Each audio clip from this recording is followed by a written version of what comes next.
Hey guys, welcome to the Daily Word Bible Study, a plain and simple book by book, chapter by chapter, and verse by verse study through the entire Bible. Currently, we are in John chapter 15. And again, these chapters are rich in foundational revelation. And again, what Jesus is telling his disciple on this, the night he's arrested, they don't understand most of it. But as he said, the Comforter will, again, unfold. He gives us um, the purpose of the coming Comforter. Actually, he gives us the purpose of him leaving and then the purpose of the coming Comforter who will lead and guide us into all truth. So let's get into it because, again, chapter 15, again, is rich in revelation. So there's a lot to unpack. All right, here we go. John chapter 15. Verse 1 says, I am the vine, and my Father is the vineyard keeper. Now, the term vineyard here is used in the Old Testament in one respects of the nation of Israel. Now, Jesus is not talking about the nation of Israel here. What I'm saying is the imagery of God being the vineyard keeper, owner, and then the vineyard being the fruit. And notice he said, and Jesus becomes the vine. He says, every branch in me that does not produce fruit, he removes, and he prunes every branch that produces fruit so that it will produce more fruit. You are already clean because of the word I've spoken to you. Remain in me, and I in you, just as the branch is unable to produce fruit by itself unless it remains on the vine. So neither can you unless you remain in me. I am the vine, you are the branches. The one who remains in me and I in him produces much fruit because you can do nothing without me. If anyone does not remain in me, he is thrown aside like a branch and he withers. They gather them, throw them into the fire, and they are burned. If you remain in me and my words remain in you, whatever you ask, I'm talking about ask whatever you want, and it will be done for you. My Father is glorified by this, that you produce much fruit and prove to be my disciples. Now, there's a lot to unpack here. Let's kind of go back. When Jesus says that he is the vine, and then you see the branches, and there is another teaching illustration of this in Romans 9 and also Romans 11, where Paul contrasts and talks about Israel's place in the gospel. Now, but what Jesus is saying here for believers. So let's answer the first, to me, one of the common misinterpretations of this verse is this is not talking about salvation. So a lot of people use this to say how you can lose your salvation. And the problem is, first of all, Jesus is not teaching on salvation here. This is not the subject. Not, in other words, hey, this is what salvation is. And most of the time when people use a verse like this to say that you can lose your salvation, they take it from a set of scriptures like this that's that's not talking about or teaching on the subject of salvation. So that's kind of problematic. In other words, he's not teaching on salvation here. So if you're going to build a theology on whether or not you can lose your salvation, or another common debate is the once saved, always saved argument. And if you say you are against that. And this is one of the verses that you use. There's a faulty premise because Jesus is not talking about salvation at all. All right, so then what is Jesus referring to here? He goes on in verse 2, every branch in me that does not produce fruit. Now, God is big on producing fruit. We see an illustration of this in Mark 11 when he approaches a fig tree and he doesn't find any fruit on it. He curses the fig tree, and within 24 hours, it's dead. It dies and it withers just that quick. It just, boom, dies and withers. So again, what is Jesus talking about here? So he goes on, he said, every branch in me that doesn't produce fruit. Now, there is a difference between work and fruit. A work that someone does by the grace of God. So let's say whatever the minister, you see a large ministry, a very popular ministry, and you say, man, that person is doing a great work. So whatever it is that they're doing by the grace of God. What he's talking about here is, again, producing fruit in our life. In other words, the Holy Spirit. Paul talks about this in Galatians, the fruit of the Spirit, the fruit of the Spirit. And then he gives love, joy, peace, long-suffering, gentleness, meekness. I'm missing one. Okay. But those are fruit. And then fruit comes from within. Works come from without. The empowerment of the Holy Spirit. So what he's talking about here is bearing fruit. Now, you have to also look at then, if you're going to use this as the measure for salvation, well, what is the fruit that we need to produce to be saved? And then how much of the fruit do we have to produce to be saved? Now, another thing, so when Jesus says here, if you're not producing fruit, now in this case, the illustration sort of gives us a hint. So for example, when he says, I'm the true vine, and then my Father is the vineyard keeper, the fruit here would be grapes.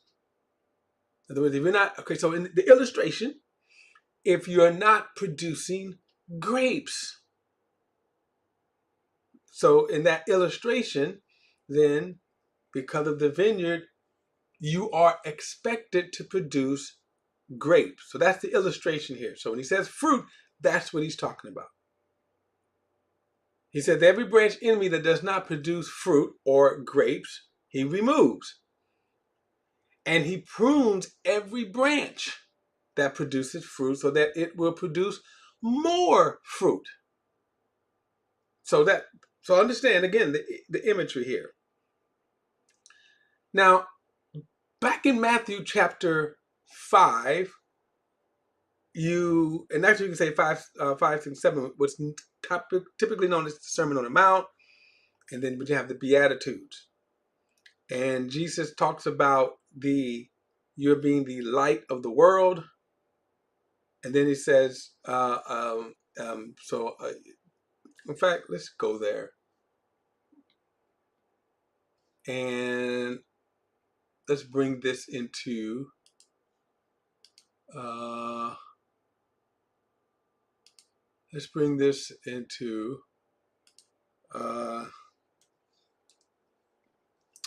right, so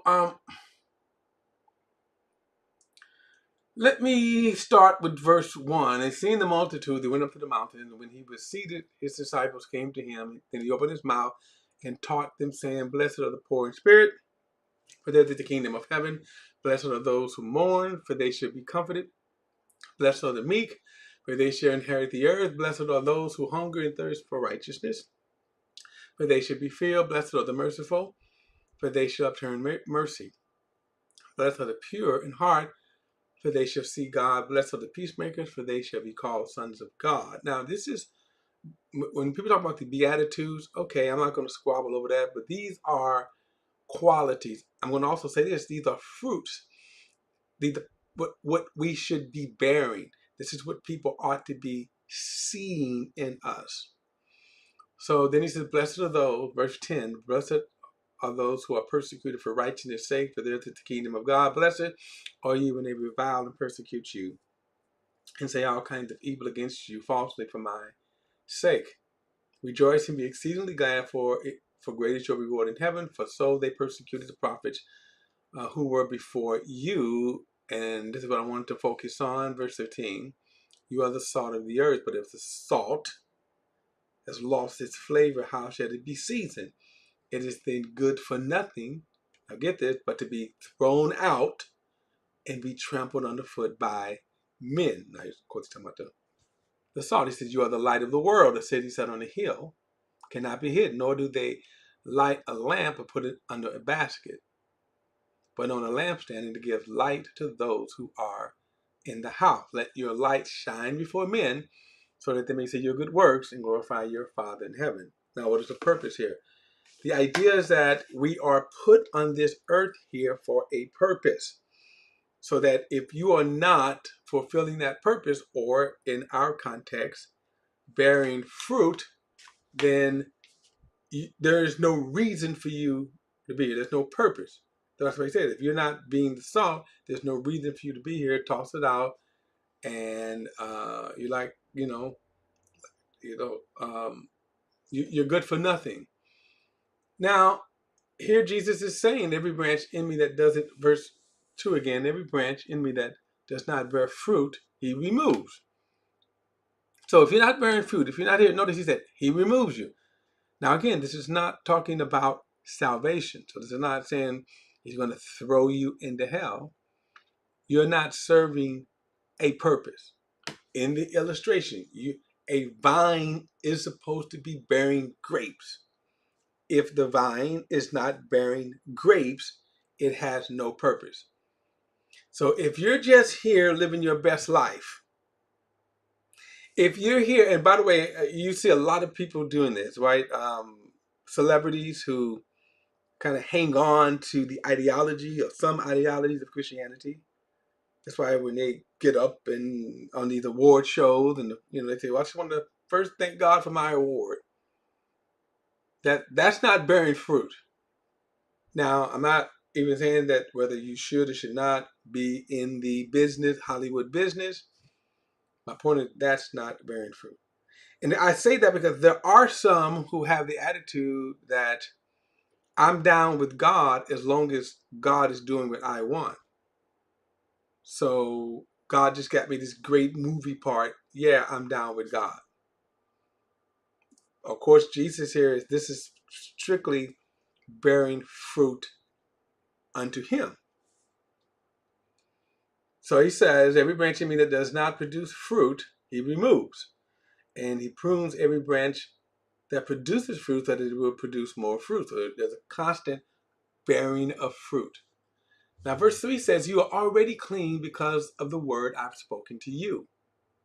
Remain in me and I in you, just as the branch is unable to produce fruit by itself unless it remains on the vine.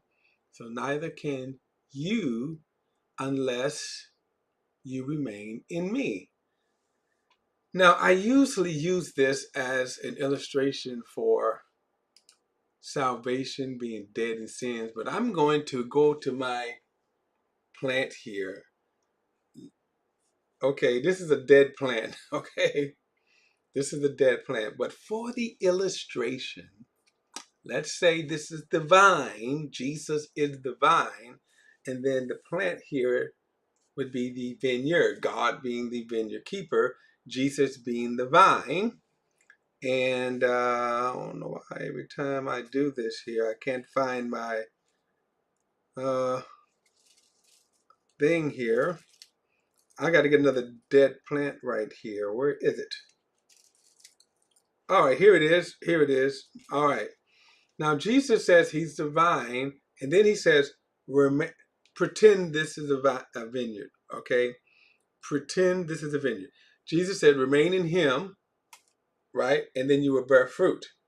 If you don't remain in him, you're going to be like literally this dead branch here. So if you don't remain in him, you can't produce fruit because you're not connected to the vine.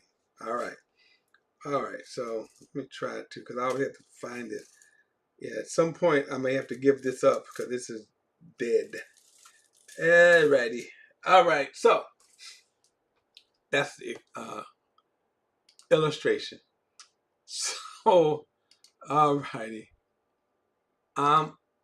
But anyway, he says, so you have to remain in him. He says, you're clean because of the word I've spoken to you. Remain in me and I in you, just as the branch is unable to produce fruit by itself unless it remains on the vine.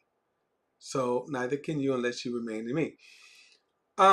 We kind of see this play out when Jesus tells them from this perspective, well, about probably some 40, 50 days, right before he ascends to heaven, he's going to tell them to wait in Jerusalem until they are endued with power from on high.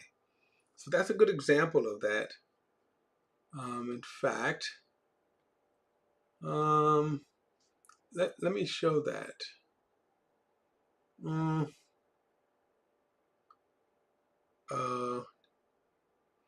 I think I want Luke.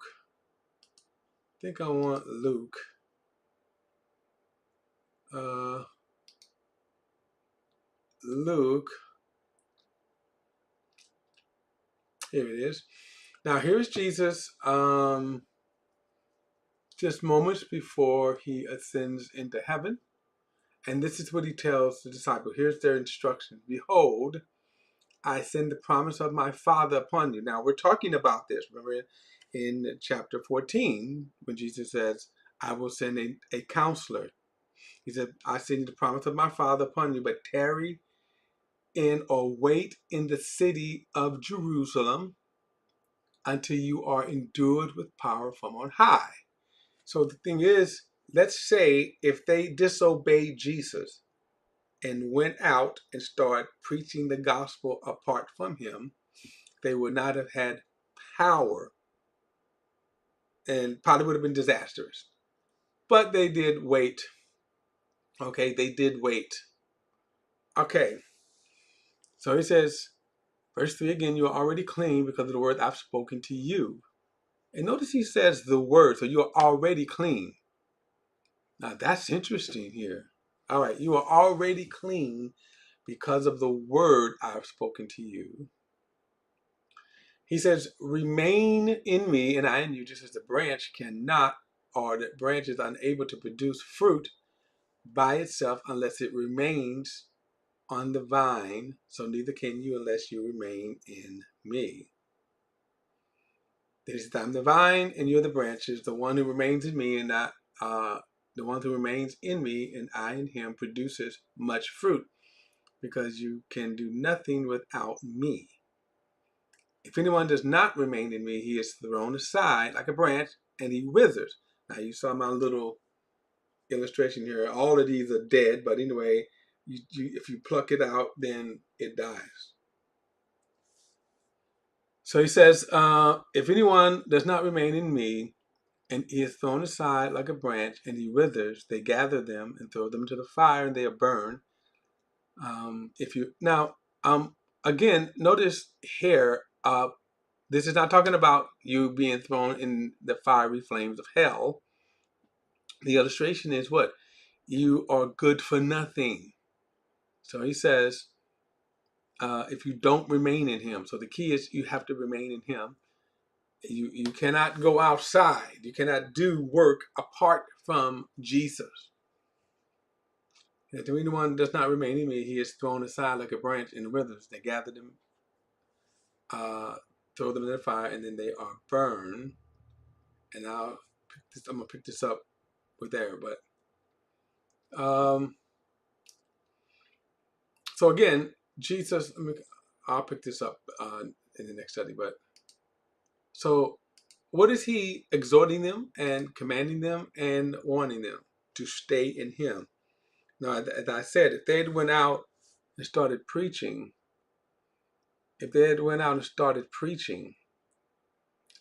without being endued with power from high, that would have been a good example of that. That would have been a good example. They would not have been fruitful. Now, when I come back to next study, I'll probably get into, again, the difference in different churches. I'm going to bring up one that pastored for decades and then come to the realization we did not produce any spiritual growth in people. You heard me talk about this church before, but in context here, it's worth talking about. All right, don't forget to like and share this video and subscribe to BP, the Bible Perspective. And as always, if you have a thought or comment, add it to the comments section below. All comments are welcome, and I'll see you in the next study.